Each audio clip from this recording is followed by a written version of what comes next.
You are now listening to Empire Supernova with Brian Griffith. If you would like to hear more of our content, you can find us online at patreon.com/Empire Supernova. Ladies and gentlemen, the President-elect of the United States, Donald John Trump.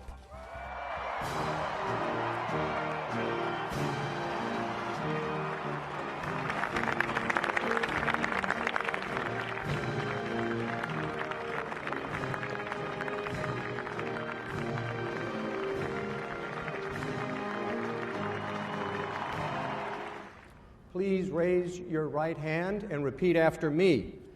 I, Donald John Trump, do solemnly swear. I, Donald John Trump, do solemnly swear. That I will faithfully execute. That I will faithfully execute. The office of President of the United States. The office of President of the United States. And will, to the best of my ability. And will, to the best of my ability. Preserve, protect, and defend. Preserve, protect, and defend. The Constitution of the United States. The Constitution of the United States. So help me God. So help me God. Congratulations, Mr. President.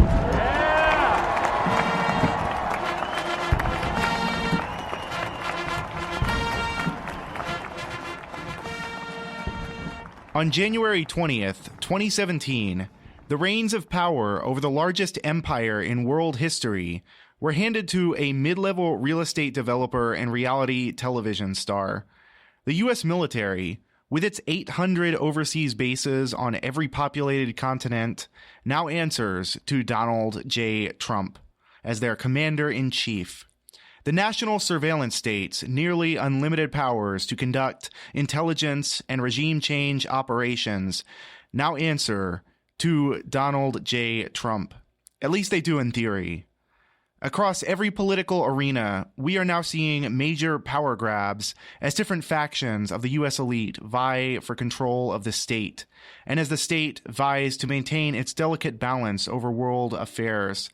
The neoliberal consensus that has dominated U.S. politics exploded wide open with the election of Trump.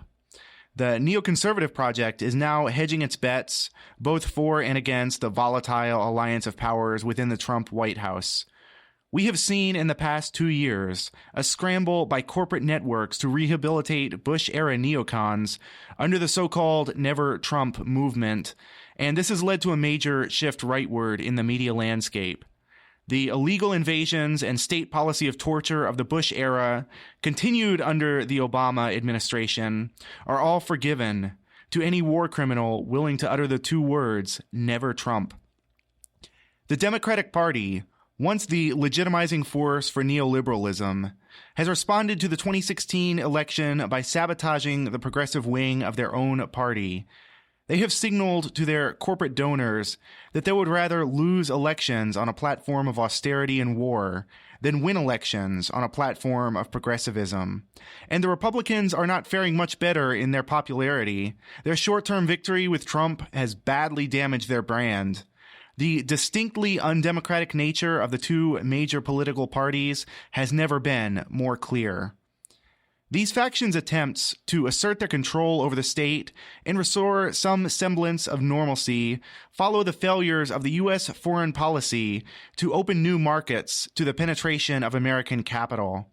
The Bush administration found itself bogged down in unwinnable wars in Iraq and Afghanistan, which stalled their regime change plans for the Middle East. The Obama era saw the rise of Russia and China as players on the world stage, as the U.S. relied largely on drone warfare to maintain an increasingly delicate status quo. Now, we are well into a new era as the U.S. empire appears to enter its supernova phase. Having expanded to its outer limits and exhausting its fuel supply, the American empire now threatens an apocalyptic event that threatens the very survival of life on Earth: nuclear war with Russia or China. This podcast was developed to study the social, political, and economic factors that have led us to this point. We begin with the 2016 election, which of course was a pivotal moment in shifting the American discourse around U.S. enemies, an opening salvo in a propaganda war designed to sway American opinion toward this potential nuclear war.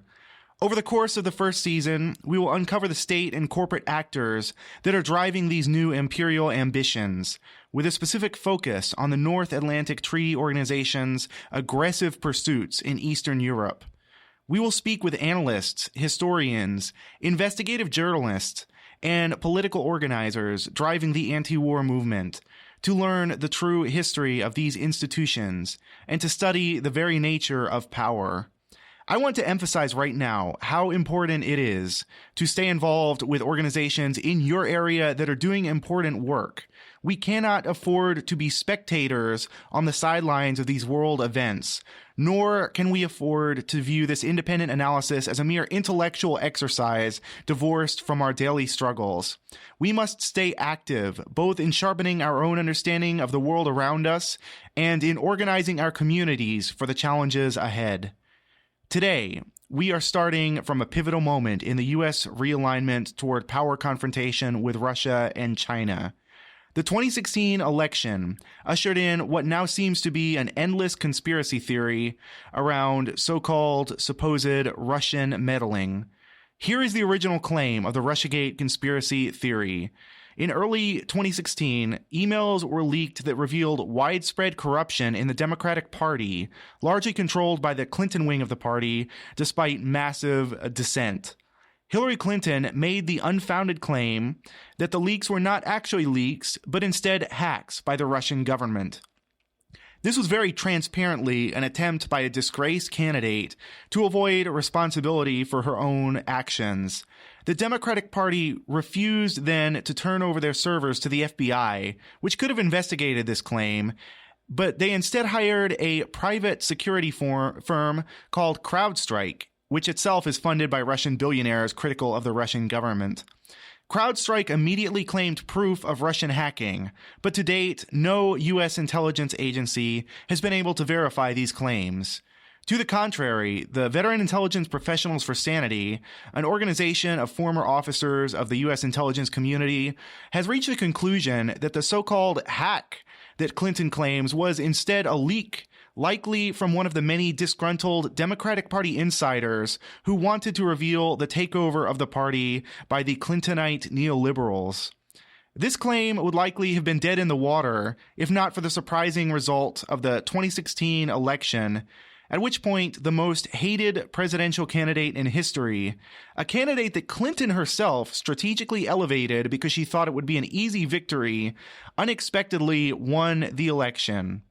At this point, unable to accept the results, the Clintonite wing of the Democratic Party reignited the Russiagate conspiracy theory with the help of the corporate media and the surveillance state. Russiagate remains unsubstantiated, but as with many other conspiracy theories, the lack of evidence simply leads to a logical closed circuit. This lack of evidence is not enough to disprove the theory, it only expands the mandate for investigation. Three actors stand to benefit from the Russiagate conspiracy theory. The first of these is the Democratic Party, which seeks to explain its embarrassing loss in 2016 while at the same time proving its loyalty to its corporate base. The second is the corporate media, which is currently facing its own major crisis of legitimacy, the first of such in decades, and seeks to rein in independent journalism critical of its orthodoxy. Finally, the U.S. intelligence agencies stand to benefit from the repression of dissident voices, and thus every dissenting viewpoint, including the Black Lives Matter movement, is now accused of being sparked by Russian propaganda. The result of Russiagate has been a near infinite mandate for the Mueller investigation to conduct surveillance and repression, largely of the American left and progressive movements. Even Jill Stein, the 2016 presidential candidate for the Green Party, and Anoa Changa, a black progressive Democratic organizer in Georgia, have been accused of being Russian propagandists for daring to question the neoliberal orthodoxy. All of this, of course, comes from the work of Robert Mueller, a racist Bush-era neoconservative that helped build the case for the Iraq War that killed over 1 million people based on false pretenses, but who has now been rehabilitated as a hero of the so-called resistance. To further investigate this claim made by the Russia conspiracy theorists, we speak with Joe Lauria, the editor-in-chief of Consortium News and author of How I Lost by Hillary Clinton. Consortium News is the media outlet funded by the late investigative journalist Robert Perry, who revealed the CIA's involvement in cocaine trafficking and training of the Nicaraguan Contras during the Iran-Contra scandal. Consortium News continues this tradition of investigative journalism under Lauria's editorship. Later, we hear from Brian Becker, the national coordinator for the Answer Coalition. That's the Act Now to Stop War and End Racism Coalition, as well as the host of Loud and Clear on Radio Sputnik. Becker weighs in on the foreign policy failures that have led us to the new Cold War with Russia, especially NATO involvement in Europe and the U.S. ventures in the Middle East. Consortium News and Radio Sputnik, as well as many other media outlets, have been the target of censorship by private and state apparatuses because of their criticisms of U.S. foreign policy. We are proud to have them both on our inaugural episode of Empire Supernova. We are now joined by Joe Lauria to discuss the evolution of the Russiagate conspiracy theory. Let's start with the original claim that kicked off the whole Russiagate conspiracy theory. In 2016, emails were leaked from the Democratic Party that revealed widespread corruption within the party, including the sabotage of the Bernie Sanders campaign in favor of Hillary Clinton. These emails showed a side of Clinton even more despicable than what we already knew from her public record as Secretary of State. And from your book, How I Lost by Hillary Clinton, it seems that the party was in disarray even about how to keep the Clinton campaign running. Clinton's response to this whole scandal was simply to tell people not to read the emails that were coming out and to blame Russian hackers for their existence, which seems like a pretty dubious claim to a conspiracy theory that's now become so widespread. Well, that was, I guess, in July of 2016, around the time of the Democratic National Convention. Is that correct? That Hillary Clinton first blamed Russia, I believe, for these emails because the WikiLeaks started to leak them to the press just a few days before the convention began, which led to the resignation of at least 3 members of the DNC, senior members, including, of course, the chairman of the party, W. Wasserman Schultz. Had she done nothing wrong, why would she resign? So that was a very dramatic turn of events, but right away they started blaming Russia. So this idea that Russia was involved wasn't just made up on the spur of the moment by Clinton.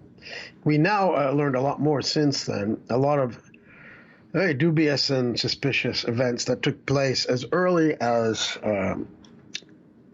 let's go back to, July of 2016, that very month. We now know that the FBI put an informant inside the Trump campaign. That informant was a guy called Stephen Halper. Now, Halper has a long history. He goes back to the 1980 presidential campaign, in which he infiltrated the Carter re-election campaign on behalf of the Reagan campaign. And he turned over, and we know this because a couple of years later, it was leaked to the press by some insiders in the White House neocons who wanted to push out some moderates. So they pinned this on the moderates, this illegal operation in which Halper went in there and got information about the Carter campaign and gave it to the Reagan campaign. And one of the things he was involved in, according to the Washington Post, was stealing the briefing book of Jimmy Carter before a debate. So his debate briefing book was handed over to the Reagan team by this guy Halper. Now, we're talking about many years later. He's 73 years old now. And that was for the CIA. He worked with CIA people to infiltrate the Carter campaign. Now he has been set up to go into the Trump campaign and talk to Carter Page and George Papadopoulos separately. They didn't know that each other, they were being courted by this guy Halper. Now, there's no evidence yet, although it seems, when given the history of FBI sting operations, that there could have been suggestions made by Halper to link Page and others with Russians and to try to create what appeared to be a collusion with the Trump campaign and Russia. Although one aspect of this has never made any sense to me, and that is if indeed Russia hacked the computers of the DNC and then later John Podesta, the chairman of the Clinton campaign, his emails, and gave them to WikiLeaks, what possible role could the Trump campaign, anyone in the campaign, have had in that kind of need-to-know operation? It would have been an intelligence operation, presumably directed from Russia, either by the government or by freelance Russian actors, and they would go in and leak and then hack the computer, get the emails, and somehow get them to WikiLeaks. What exactly would the role of somebody in the Trump campaign be in a hacking operation? They wouldn't want them involved in such a thing like that. One of them may talk. That concludes the free preview of the Empire Supernova podcast.